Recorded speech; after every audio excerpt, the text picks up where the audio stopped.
आज हम principle of superposition और कूलॉम लॉ के कॉम्बिनेशन के कुछ न्यूमेरिकल्स पढ़ेंगे। आइए देखते हैं कैसे हो सकता है। मैंने पहला एक न्यूमेरिकल लिया है जिसमें एक स्क्वायर सिस्टम है, उसके चारों पॉइंट्स पे क्यू चार्ज लगा है, क्यू इधर भी क्यू, क्यू और क्यू। तो हमें यह बताना है कि किसी भी पॉइंट पे इन तीनों चार्जेस और इन चारों चार्ज के कारण जो टोटल नेट चार्ज होगा वो कितना होगा। तो मैंने ये पॉइंट कंसीडर कर लिया कि ये तीनों पॉइंट जो है, ये तीनों चार्ज जो है वो इस पे फोर्स लगा रहे हैं और उस पर फोर्स हमको कैलकुलेट करना है। तो सबसे पहले हम क्या करेंगे, ये जो एफ आर रिजल्टेंट फोर्स है इसकी वैल्यू निकालेंगे। तो एफ आर जो है वो कैसे निकलेगा, देखिए एफ आर रिजल्टेंट किसका है, F2 का और F4 का। तो इसको हम कैसे देख सकते हैं, F2 square plus F4 square plus 2F2 F4 cos theta.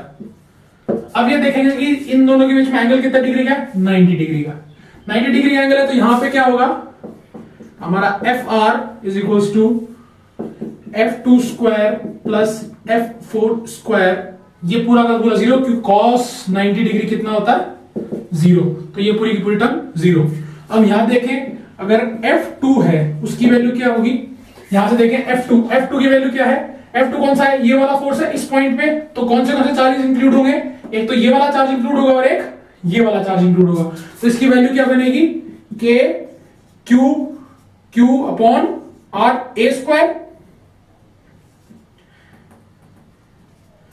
और यहां से Q है तो K Q स्क्वायर, तो F2 equals to K Q square upon A square. ये वैल्यू हम कहां पुट करेंगे, इसमें पुट करते हैं। तो और यहां से हम अगर फोर्थ की वैल्यू देखते हैं तो भी ये होगी K Q। तो दोनों का जो मैग्नीट्यूड है वो क्या आएगा, सेम आएगा। तो इससे हम इस फॉर्मूले को चेंज कर सकते हैं, क्या बन जाएगा, F R equals to under root 2F2 square. क्यों, क्योंकि F2 इक्वल टू F4 है, तो दोनों का स्क्वायर कर देंगे, दोनों ऐड हो जाएंगे, तो ये इसका वैल्यू आएगा। अब यहां से अगर हम देखें तो F2 की वैल्यू हम यहां पुट कर, एफ आर इक्वल्स टू ये 2 जो है वो अंडर रूट में हो जाएगा, और ये कितना F2 है वो क्या हो जाएगा, F2 स्क्वायर का क्या हो जाएगा, F2 हो जाएगा। अब यहां से हम F2 की वैल्यू इसमें पुट करेंगे तो क्या आएगा, एफ आर का वैल्यू क्या आ जाएगा हमारा, under root 2K Q square upon A square. ठीक है, तो ये हमारा किसका वैल्यू हो गया, एफ आर का। अब ये देखेंगे कि जो एफ आर का डायरेक्शन है और जो F3 का डायरेक्शन है, क्योंकि हमने तो अभी किस फोर्स से किया, एक तो इस पॉइंट से लिया, इस पॉइंट से इस पे फोर्स लिया और इस पॉइंट से इस पे फोर्स लिया। अब हम एक ये वाला पॉइंट भी लेंगे, क्यों तीनों पॉइंट से हमें बताना पड़ेगा। तो इस पॉइंट पे जो फोर्स आएगा वो कौन सा होगा, F3 होगा। तो हम देखें कि अगर अब F3 की वैल्यू क्या होगी हमारी, F3 यहां पे डिस्टेंस कितना है, √2 है, पॉइंट चार्ज कितना है, Q, यहां पे पॉइंट चार्ज कितना है, Q। तो हमारा क्या होगा, K Q square upon √2A square, 2A square, क्योंकि इसका स्क्वायर हो जाएगा। एक हमारी वैल्यू ये आ गई। तो जब हम अब देखेंगे कि ये जो फोर्स है F3 और जो FR फोर्स है वो क्या है, दोनों के दोनों सेम डायरेक्शन में। तो जब भी फोर्स कभी सेम डायरेक्शन में होते हैं तो वो क्या होता है, हमेशा ऐड होते हैं। तो अगर हम अब आगे देखें तो हमारा जो FR था, हमारा FR का वैल्यू आया था under root 2K Q square upon A square. इसको हमने मान लिया फर्स्ट इक्वेशन, और हमारी दूसरी इक्वेशन जो थी F3 की वैल्यू हमारे आई थी K Q square upon 2A square.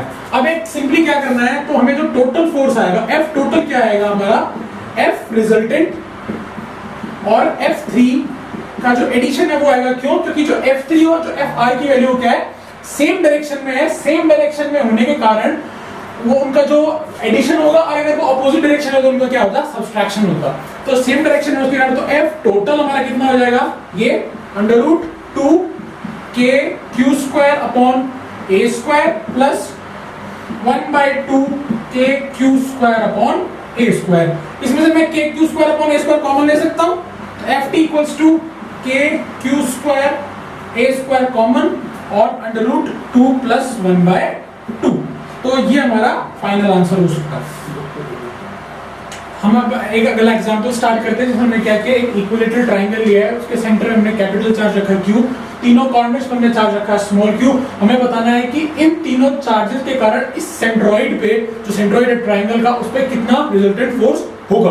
तो सबसे पहले हम देखते हैं, हमको ये लेंथ पता होनी चाहिए, ये जो इसकी मीडियन की जो लेंथ है हमको ये पता होनी चाहिए। ये लेंथ कैसे निकालेंगे, हमारे पास AB की लेंथ दी हुई है, AB क्या हमारा साइड ऑफ ट्रायंगल, जो क्या है L है। तो हम क्या करेंगे, ए बी कॉस थीटा लेंगे, क्यों, एक थीटा एंगल पे है और सेम एक्सिस में है, तो हम क्या लेंगे, a b cos theta. Cos theta की वैल्यू अब देखो क्या होता है, इक्विलेटरल का हर एंगल 60 डिग्री का होता है, और मीडियन है तो एंगल को जस्ट एकदम सेंटर से बाइसेक्ट करेगा, तो एंगल को सेंटर से बाइसेक्ट करेगा, उसका मतलब क्या, 30 डिग्री से करेगा। तो a b cos 30 degree equals to क्या, कॉस 30 की वैल्यू कितनी होती है, √3/2। तो और ए बी की वैल्यू कितनी है हमारे पास, एल है, तो ए डी की वैल्यू कितनी हो जाएगी, एल √3/2। अब देखें कि जो ये सेंट्रॉइड है, सेंट्रॉइड के distance of AO from the centroid of the centroid O from A, हमको क्या बताना है, हमको ये डिस्टेंस बतानी है, ये कितनी होगी, क्योंकि हम इस चार्ज के लिए भी यही लेंगे डिस्टेंस। अब देखो क्या है कि ये वाली जो लाइन है ये इस वाली लाइन पे मीडियन है, ये वाली जो लाइन होगी वो इस वाले इस पे मीडियन होगी, और ये वाली जो लाइन है वो इस वाले इस पे मीडियन होगी। तो जब भी कोई मीडियन किसी सेंट्रॉइड को काटती है तो हमेशा वो जो डिस्टेंस होती है वो 2/3 होती है ओरिजिनल लेंथ की उसकी।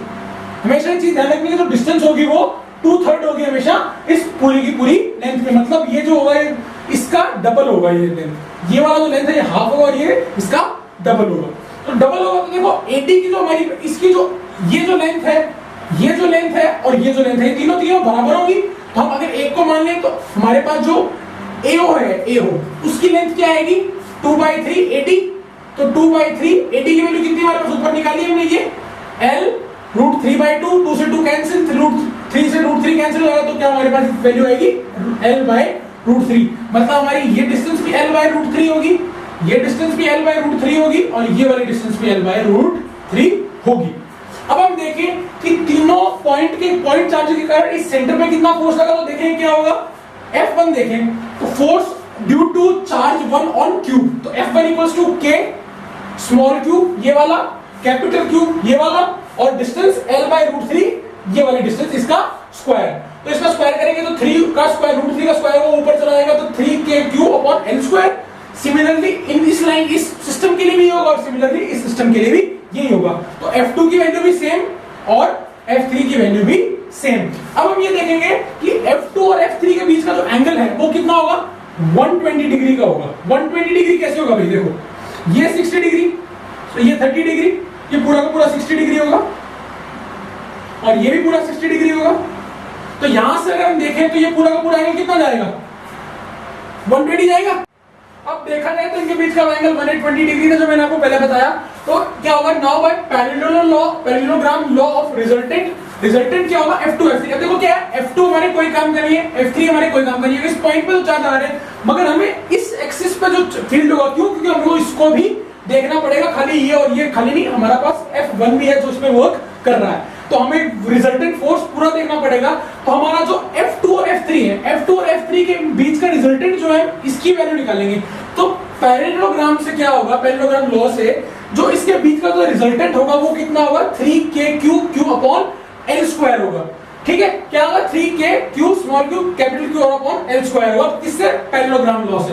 अब देखें तो FR जो है उसकी डायरेक्शन है ये और F1 है उसकी डायरेक्शन है ये, मतलब अपोजिट डायरेक्शन है। तो जो टोटल नेट फोर्स होगा इस पॉइंट O पे वो कितना होगा हमारा, F net equals to FR minus F1। Minus क्यों किया मैंने, क्योंकि जो डायरेक्शन थी वो क्या थी हमारी, अपोजिट थी। अपोजिट डायरेक्शन होगी तो देखो FR का वैल्यू क्या था हमारा, ये वाला था, ये FR का वैल्यू था हमारा, और F1 का वैल्यू हमने पहले निकाला था, क्या था हमारा, 3KQ/L²। तो देखा जाए तो ये वाली वैल्यू पूरी की पूरी और ये वाली वैल्यू पूरी की पूरी क्या है, बराबर है। तो जब दोनों को माइनस करेंगे तो क्या आएगा हमारा, Fn इक्वल्स टू 0 आएगा।